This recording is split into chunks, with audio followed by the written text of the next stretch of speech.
Hey, on today's daily sprint, we're talking about increasing our purpose, passion, and meaning.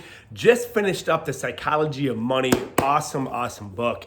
And today I want to share another person's story with you a little bit. It's my buddy Dave. And he has taught me through just conversations of 4 ways to break the cycle of poverty. And that doesn't mean that you have to be in poverty right now. You could be playing the keep up with the Joneses game. All right, meaning we're just so aware, like 1% of the world controls 99% of the wealth, the major wealth, and we're so aware of that 1%.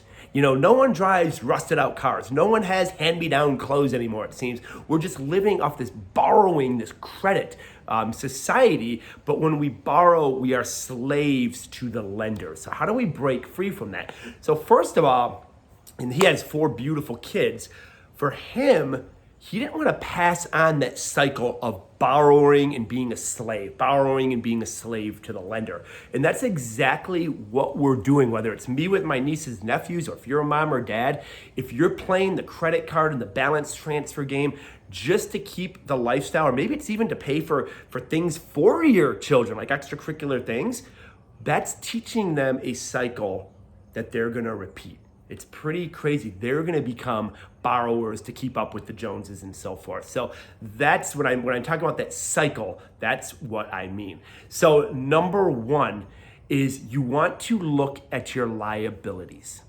How many times are you paying for your liabilities? If you're using a credit card to go out to eat or a credit card to purchase things and you're not paying off that balance, you're paying for those things over and over and over and over and over. It's pretty crazy.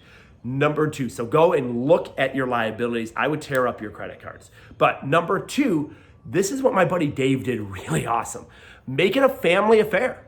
He brought his whole family in and they would go over and they would do a P&L, profit and loss review of their finances every month. And they did this with the youngest of the young and with some of their early teenagers, okay? So they were teaching their family like, hey, this is why the answer is no to your volleyball. This is why the answer is no that we're not going on vacation. This is why the answer is no that we drive this car instead of that car. Okay, and every single month, and to this day, I was to ask him. I think he continues to do it to this day. So that was teaching their young, impressionable brains, their minds, like, hey, it's not just this fugazi. It's just not free money. Eventually, that is going to catch up. So when they were seeing it on paper, hey, mommy and daddy take in this, X costs this. And I think what happened is a lot of times they probably just quit asking because they knew, but they were all pushing on the same page. So make it a family affair. If you're a mom or dad, you don't have to be ashamed. Okay, you don't have to be ashamed if finances aren't as great. Okay, but just be proud. Hey, guess what, family? Let's go, family meeting. We're doing this. You got the Excel sheet. Hey, this is what we're bringing in. This is what mommy and daddy would like to do. This is why we're going to go through this season, which is number 3.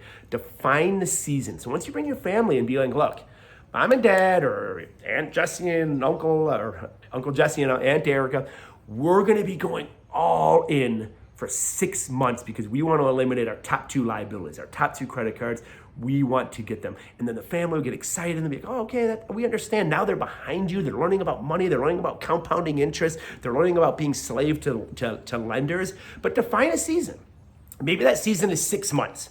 Okay, so hey, no dining out, no sports, whatever it might be, no vacations, whatever it might be for 6 months. But then they see, wow, we celebrated as a family. Wow, we got rid of our top 2 credit cards. Awesome in this season. Let's plan the next season. All right. And then number 4 would be to expose where your joy really comes from.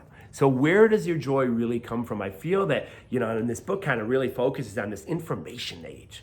We're just trying to keep up with everyone because everyone seems to have everything. And it's like their face isn't even real on Instagram anymore. It's filtered and crazy. People say, Jesse, why don't you get your teeth filled in there? And I'm like, because I have nothing is joyful about dental surgery, dude. I'm good. I'm okay with having a couple gaps in the tooth, dude. It's all good. So explore where your joy comes from. It doesn't come from keeping up with the dude next door or the girl across the street, because guess what?